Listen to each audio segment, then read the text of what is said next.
Salut à toutes et à tous, bienvenue dans le podcast de Paris Basketball Air. Sûrement le podcast le plus cool à faire de la saison, car oui, c'est désormais officiel depuis, pour nous hier, le Paris Basketball jouera bien en JP Elite la saison prochaine. Le programme, on va brièvement revenir sur les 3 derniers matchs de la saison, parce qu'il y a quand même eu 3 victoires et 3 belles victoires. Et puis on va faire un gros focus quand même sur cette montée en JP Elite. On va vous raconter un peu la folle semaine que les Parisiens ont vécue. Et puis on va forcément parler un peu aussi de cet impact, parce que cette montée en JP Elite est un gros tournant, on va dire, du projet du Paris Basketball. Pour m'accompagner, ils sont deux. Ils sont aussi contents que moi de la montée. C'est Lilian et Antoine. Salut les gars. Salut Flavien, salut Antoine. Comme d'hab, avant de démarrer, on vous rappelle un peu nos réseaux sociaux, Twitter, @ParisB-8OnAir, Facebook, Paris Basketball Air, Paris pour Instagram. Il y a le site avec toute l'actualité du club, parisbasketball-onair.fr. Et nous, on va démarrer sans plus tarder. Paris Basketball Air, saison 2, épisode 22. C'est parti. Yo yo yo, ici c'est ton bouc d'Andiguel pour Paris Basketball en air. C'est là que ça se passe si tu veux l'actu, cousin. Si. Voilà, et avant de parler de cette montée, on fera un gros focus en deuxième partie de podcast. On va revenir un peu sur les matchs, les 3 derniers matchs de Paris qu'on n'a pas pu vous débriefer depuis. Paris qui s'est imposé trois fois, donc à Nancy 96-83. Contre Poitiers, c'était mardi 107-80. Et puis contre Lille, vendredi 70-92. 3 larges victoires, 3 victoires très maîtrisées, on va dire, dans l'ensemble. Lilian, pour commencer, qu'est-ce que tu retiens de cette fin de saison parisienne, de ces 3 matchs? Eh bien que si on s'intéresse juste au point de vue parisien, que le Paris Basketball a fait le job et même plus que cela, aller s'imposer à Nancy, on a dit que ce serait voilà, le dernier gros test de la saison. Bah, ils l'ont fait de manière, on peut le dire, magistrale, avec toujours la même ligne de conduite sur cette fin de saison, une adresse folle et une défense qui permet à l'attaque de briller. Et puis là, sur la dernière semaine, une victoire facile contre Poitiers. Et à Lille, on a senti la fébrilité d'un match vraiment ultra important. Mais voilà, les Parisiens confiants, ultra confiants comme ils le sont depuis maintenant 2 mois, ont réussi à renverser la vapeur et puis à s'imposer à Lille pour y croire et au final réaliser leur rêve. Antoine, sur cette adresse dont Lilian parlait, je trouve qu'elle, je ne sais pas si toi tu me rejoins là-dessus, je trouve qu'elle a été vraiment criante contre Nancy, où Paris n'aurait pas sûrement gagné ce match aussi facilement s'il n'y avait pas des gros tirs et il n'y avait pas une adresse un peu insolente pour le coup, avec des tirs très compliqués. Il y a eu des tirs très compliqués, mais comme tu l'as dit, l'adresse face à Nancy, elle est insolente. Je regarde les stats qui sont sous les yeux, 14 sur 29 à 3 points, ça rentre de partout. Tu as vraiment ce sentiment d'invincibilité contre Nancy. Puis tu l'as un petit peu contre les 2 autres équipes aussi. À l'adresse contre Lille, c'est un peu plus compliqué, mais non, ils ont tout de suite trouvé la mire et ça a bien suivi. Puis surtout, c'est qu'en fait, tout le monde pouvait rentrer ses tirs. Bon, hormis Ismaël qui ne shoot pas à 3 points, mais Milan, Gauthier-Denis, Dustin Sleva, Nobel, Ryan Botwright, tout le monde a rentré ses tirs. Même Bégarin dans le corner, ça devient une petite valeur sûre, on va dire. Il a bien bossé son shoot, donc tu te sentais vraiment en sécurité offensivement avec cette équipe de Paris. Comme l'a dit Lilian, ils ont trouvé ils ont trouvé une ligne conductrice et ils l'ont pas lâché. Ça a vraiment bien marché. C'est vrai, on l'a vu notamment. Moi, j'étais contre Nancy, le Bégarin qui met un tir au buzzer quasiment du milieu de terrain. Et Nancy, enfin, on sent. Nancy a eu un peu la même adresse, on va dire, contre Blois hier. Mais Gauthier-Denis, comment? Gauthier-Denis aussi, qui commence à 5 sur 5 ou à 4 sur 5. Oui, c'est vrai, mais il a eu beaucoup de tirs ouverts. Et c'est vrai, enfin, c'est très symptomatique de ce que Paris produit depuis maintenant un mois et demi et ce qu'a produit sur la fin de saison cette équipe parisienne, parce que globalement, l'adresse à 14 sur 29 que tu citais contre Nancy, c'est des ratios que Paris a eu franchement sur quasiment un mois. Hein. Ça doit être maintenant, je pense, la meilleure équipe à 3 points. J'ai pas les stats sous les yeux, mais on doit pas être loin d'avoir la meilleure équipe à 3 points de la saison, parce que tu as eu un run fabuleux, et notamment là, sur ces 3 matchs, ça a payé, hein, 107 points contre Poitiers. Alors certes, on parle de la lanterne rouge du championnat, mais il fallait quand même les coller. Et franchement, Paris pouvait difficilement faire mieux pour terminer sa saison. Effectivement, 3 victoires les trois avec la manière. Donc vraiment, on n'a pas senti. Lilian le disait, hein, contre Lille en première mi-temps, c'est un peu. On a les mains qui tremblent, on va dire. Mais le reste du temps, on a quand même vu une supériorité parisienne de tout instant, avec, que ce soit en défense ou en attaque, vraiment une équipe qui asphyxie son adversaire. Puis je regardais justement le pourcentage de 3 points. Et Paris a le meilleur pourcentage à la fin de la saison, 39, devant Vichy et Fos. Donc voilà, Ah, c'est ça pas mal illustre 39, tout hein. ce qu'on disait. C'est pas mal 39, 30. Vu que tu as quand même deux snipers avec Sleva et Denis, que Antoine le citait, John Béguin, je crois qu'il a 37% à 3 points cette année. Botwright, il a mis ses tirs un peu en fin de saison. Franchement, non, c'est vrai que 39%, c'est pas anodin quand même comme un stat à 3 points pour une équipe, en tout cas, où il n'y a pas forcément que des shooters. Et elle est plutôt, même Nobel a mis ses tirs en fin de saison, et c'était ce qu'on attendait un peu. Est-ce que vous avez des joueurs sur lesquels vous voulez revenir sur ces 3 matchs? On l'a pas cité, Dustin Sleva était pas dans les 4 du MVP, et il a encore montré peut-être une, sa supériorité, et peut-être qu'il devait faire partie de ces 4-là. Je ne sais pas si vous étiez un peu d'accord là-dessus.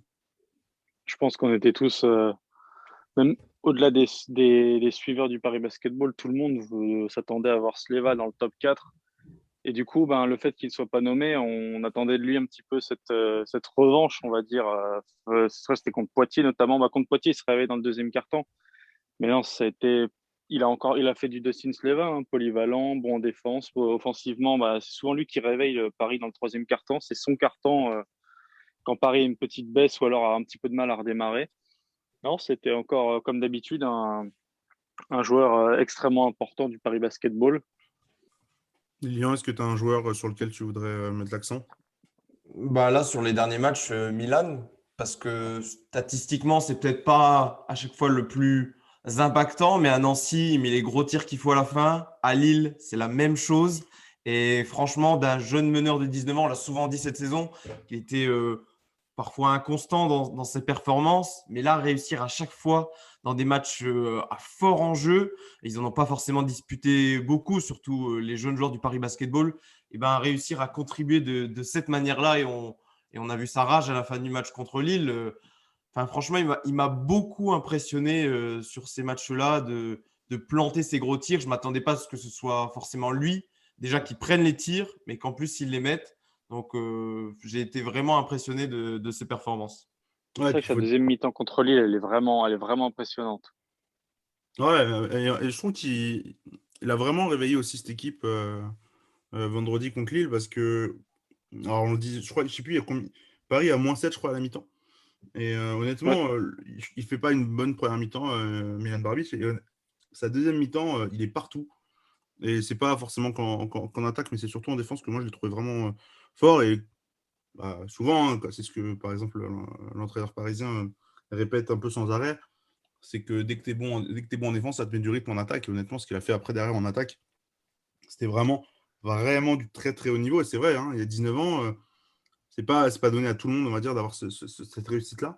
Il a eu un passage à vide fin avril, début mai, qui était assez long, on va dire, pour lui. Et maintenant, là, je crois, depuis le match avec Maurienne, où il avait été excellent, on retrouve de la constance chez Milan Barbic, aussi parce qu'il est biberonné, on va dire, par Ryan Botwright. Mais il a été aussi un des acteurs de cette remontée au classement parisienne, parce qu'il s'est mis tout simplement au niveau des autres, et qu'il a vraiment fait une très très belle fin de saison. Je vous propose, messieurs, qu'on passe à la deuxième partie de cette émission, parce que c'est la plus importante, on va dire, c'est la montée en Jeep Elite. Paris qui est officiellement en première division depuis hier, avec la défaite de Blois contre Nancy. On va peut-être en reparler aussi un petit peu. Euh, voilà, ce que je vous propose, c'est je vous pose une question, en fait, tout simplement, peut-être Antoine pour commencer. Est-ce que sur cette semaine, par exemple, est-ce que lundi dernier, est-ce que tu croyais que la montée en GP pour Paris était encore possible? parce que lundi dernier, j'y croyais. Avant le match, Je vais te avant dire le que match contre oui. Poitiers. Avant le match contre Poitiers, oui. Après le match contre la. C'est terrible, mais je pars souvent défaitiste. Ça, c'est plus personnel.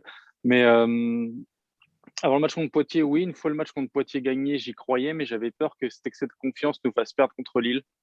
C'est pour ça que j'avais tendance à souvent essayer de redescendre un peu sur terre et puis me dire arrêtons de parler, gagnons contre Lille et après on verra déjà. Et je sais pas, moi, j'avais quand même peur. Je me disais que cette équipe de Blois, elle était quand même extrêmement sérieuse, extrêmement forte. Mais je pense qu'on a aussi la réputation de l'équipe de Blois des 3 dernières années. Et là, on oubliait qu'elle était complètement épuisée.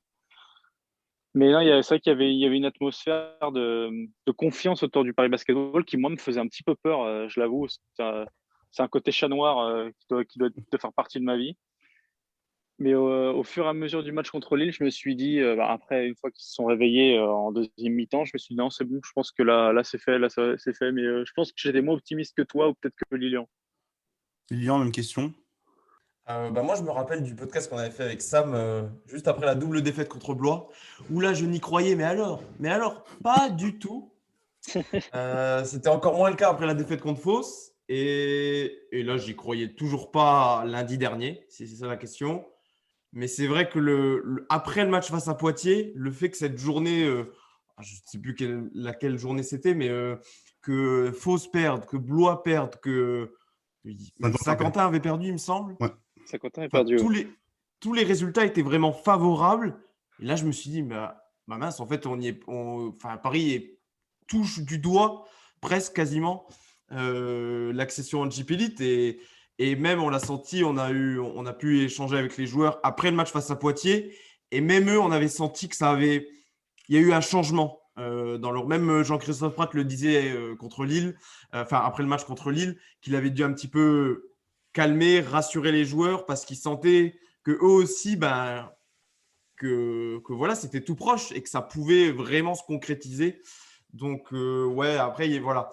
Paris a pu compter sur les défaillances de ses adversaires, mais a fait le job également. Donc voilà, j'y croyais pas, mais je suis fier d'avoir eu tort. Moi, je sais qu'on m'a pas mal posé la question sur les dernières semaines, genre quand il restait peut-être 6 ou 7 matchs. Je crois que c'était avant le match contre Quimper, on me demandait si Paris allait monter. Moi, je disais non. Non, c'est mort. Parce qu'il y avait eu aussi cette défaite contre Fos-sur-Mer et Paris qui était un peu largué au classement. On va pas se mentir, hein, Paris a été deuxième de Pro B sur 2 journées cette saison. C'était après mardi soir et vendredi soir. Le seul moment de la saison où Paris était dans le top 2. Donc on n'est pas loin du hold-up quand même. Et moi, j'y croyais pas, honnêtement. Et mardi soir, après toutes les défaites, tu te dis, il manque que 2 défaites à Blois sur 6 matchs. Sur 5 matchs, ils ont enfin, ils reviennent du Covid, ils enchaînent les matchs. Tu te dis, il y avait quand même un shot plutôt ouvert pour Paris. Il fallait faire le boulot à Lille, effectivement, et ça a été fait. Et Paris, en fait, s'est rendu possible cette accession aussi parce que juste, ils ont joué leur basket pendant un mois et demi et qu'ils se sont rendus, en tout cas, leur rêve possible. Et quand on voit, du coup, Blois perdre vendredi et tu te dis, il reste 4 matchs, ils auront 0 chance. Enfin, ils n'ont aucune chance, en fait. Une défaite, c'est terminé.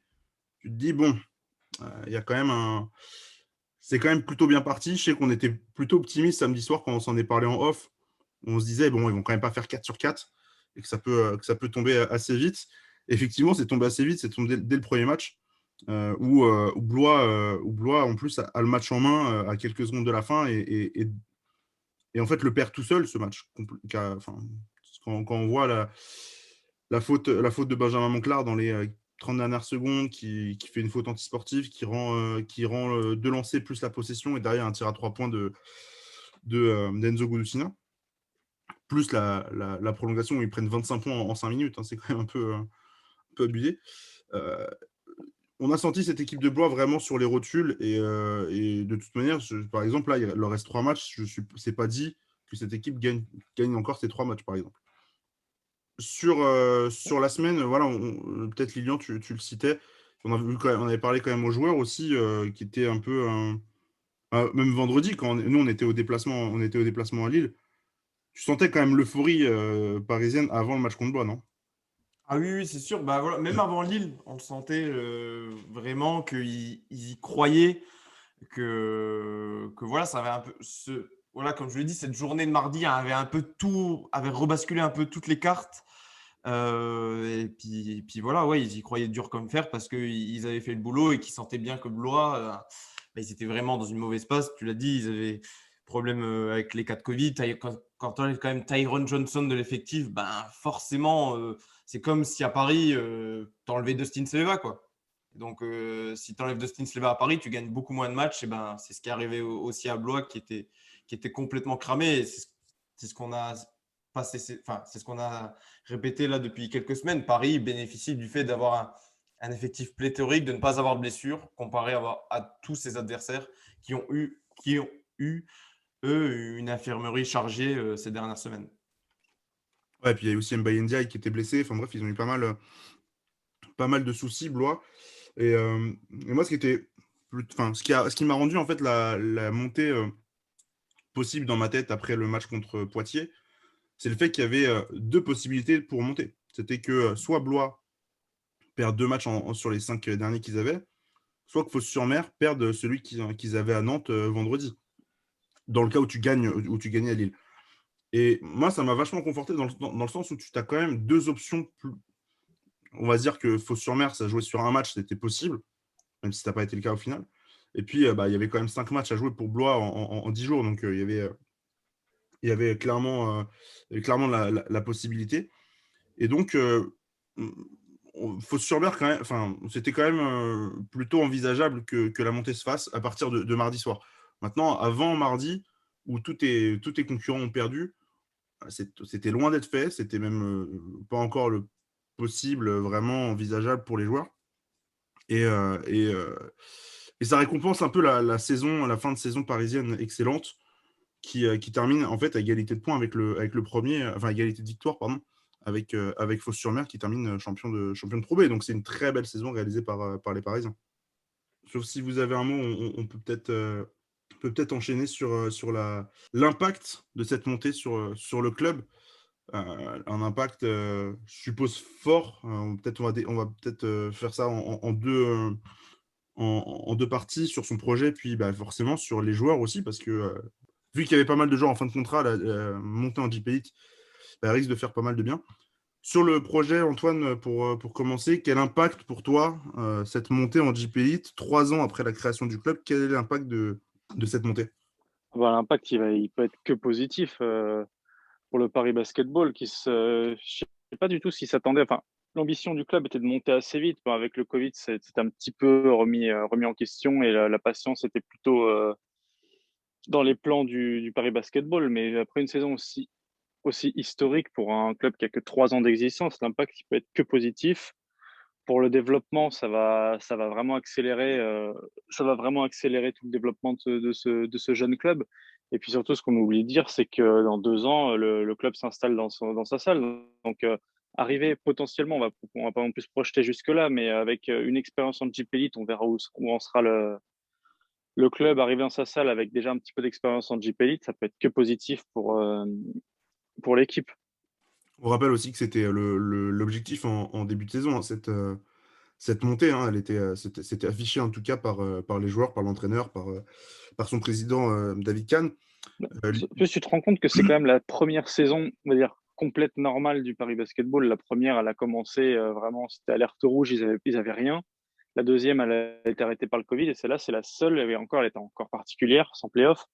C'est la seule c'est celle qui paraît la plus normale en fait des trois. Et c'est celle où il l'emporte de manière vraiment propre, si on peut dire ça comme ça. Ah c'est propre, dans le sens où tu as une fin de saison quand même exceptionnelle. Sur le projet Oui. Lilian, est-ce que c'était le bon moment pour Paris pour monter vis-à-vis de son projet? C'est difficile à dire parce qu'on n'est pas non plus dans les bureaux au quotidien pour savoir tout ce qui se passe. Après, le Paris Basketball est un club qui grandit tellement vite que je me dis qu'ils n'auront pas de mal à suivre, comment dire, à augmenter le curseur pour s'adapter à la première division. Après, sur le sportif, ça change quand même beaucoup de choses. Tu l'as dit, il y a beaucoup de joueurs qui sont en fin de contrat cet été. Ça change à la fois, il y a certainement beaucoup de joueurs qui vont vouloir re-signer. et aussi sur le standing des joueurs que tu vas aussi vouloir signer pour cet été, parce que c'est pas pareil de signer des joueurs pour jouer les premiers rôles en Pro B ou de prendre d'autres pour se maintenir en JP Elite. Donc voilà, ça va changer beaucoup de choses. On va avoir Jean-Christophe Prat dans les prochains jours. Il va peut-être nous donner un peu des pistes pour aiguiller comment va se faire l'été du Paris Basketball. Mais c'est sûr que ça va changer et que l'entraîneur utilise souvent le terme d'accélérateur de performance pour les jeunes du club. Bah là, ça va être cette montée. En gros, ça va être un accélérateur du projet Paris Basketball qui peut-être ne s'attendait pas à monter aussi vite. 2 ans avant l'entrée dans l'Arena, Antoine l'a dit. Donc voilà, il monte cette année, tant mieux.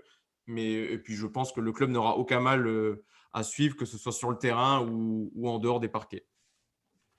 C'est vrai, tu le cites, il y a beaucoup de joueurs en fin de contrat et en début de semaine, Jean-Christophe Prat disait que même s'il n'y avait pas d'accession en JP Elite, certains joueurs en fin de contrat qui auraient pu avoir des vues sur des équipes de JP Elite se voyaient peut-être signer avec le Paris Basketball s'il était même en Pro B. Aujourd'hui, il y a moins d'inquiétude, on va dire, côté parisien. Je pense surtout, par exemple, à Ismaël Kamagaté qui aspirait à jouer en JP Elite la saison prochaine. Et ça allait, comment dire, ça allait avec cette idée que Paris ne monterait pas ou que ça allait être très compliqué, ça allait se faire au dernier moment, qu'on n'était pas sûr.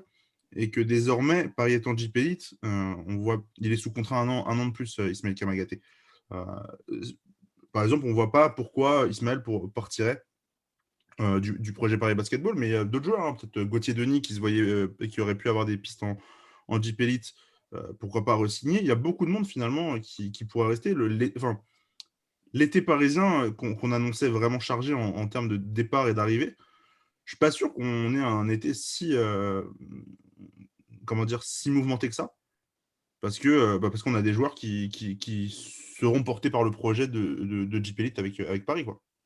Il y a beaucoup de joueurs au final, qu'on voyait partir, même un Nobel. On se demandait si Paris restait en Pro B, c'était fini pour Nobel. Il avait peut-être espéré trouver un club en JP Elite ou une autre aventure.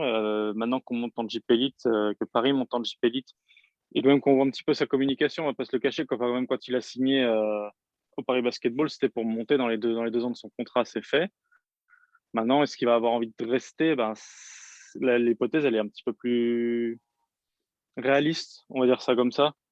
Il y aura quand même plus de constance avec cette montée. On s'attend à un effectif qui bouge un petit peu moins que ce qu'on attendait si on restait en Pro B. Il y aurait peut-être eu beaucoup plus de mouvements. Ouais. Non, mais par exemple, Milan Barbic resterait. Ryan Boatwright, il a un an de contrat, enfin, il a une option d'un an. Là, il monte en JP Elite. C'était aussi son ambition en début de saison. Pourquoi pas le voir rester? Je le disais, Gauthier Denis, on a des garçons comme Denis Sleva aussi qui doit signer un contrat cet été, qui serait sûrement resté avec Paris en Pro B. Mais là, en JP Elite, globalement, il a le niveau déjà. Et puis, il aura son rôle de meneur d'hommes, de meneur d'équipe. Amarassi aussi a signé pour l'an prochain. Ça commence à faire pas mal de noms et de monde. Et on se dit... Peut-être un groupe. Voilà, il y a un groupe qui peut-être qui était arrivé comment dire, à la fin de son cycle, de 2 ou 3 ans pour certains dans le club. Et là, désormais, moi, je me pose la question, je ne sais pas si vous la posez, si vous êtes un peu d'accord aussi là-dessus, mais que le cycle, en fait, n'est pas du coup terminé pour cette équipe parisienne, pour ce groupe. Je ne sais pas, Lilian, si tu rejoins un peu cette idée-là. Oui, bah forcément, s'il y a rien que 3-4 joueurs clés de la saison dernière qui restent, forcément, ton ossature, elle reste plus ou moins la même. Après, il faudra quand même, je pense, apporter des joueurs qui ont cette expérience quand même du haut niveau du championnat de France. Ce sera inévitable à mon avis. Et puis bon, c'est dans les projets du club. Après, quel type de profil, bah voilà, ça dépendra des joueurs majeurs qui restent, savoir sur quel poste il faudra prioriser. Mais oui, on s'attendait peut-être à une fin de cycle, et bah, au final, c'est peut-être juste, on restera peut-être juste dans la continuité. je ne sais pas si vous avez un dernier mot pour finir sur ce projet, sur cette montée qui était, on le rappelle, un peu inespérée il y a une semaine et qu'on est du coup forcément, nous, très heureux de voir côté parisien. Du coup, on va finir le podcast là-dessus. Je vous rappelle juste de vous abonner à nos réseaux sociaux avant de terminer, sur Facebook, sur Twitter, sur Instagram. Voilà, n'hésitez pas à vous abonner. Vous retrouvez toute l'intersaison désormais du Paris Basketball sur notre site parisbasketball-onair.fr. Likez le podcast, n'hésitez pas à le partager, mettre des pouces bleus pour YouTube et à mettre les 5 étoiles sur Apple Podcast. Nous, on se retrouve plutôt vite pour faire le bilan de cette saison, un bilan collectif, bilan individuel. On va vous faire ça dans les prochains jours. Et on est ravis d'avoir fait ce podcast pour, on le rappelle, la montée en Jeep Elite. Merci les gars et à très bientôt. Ciao. À la prochaine.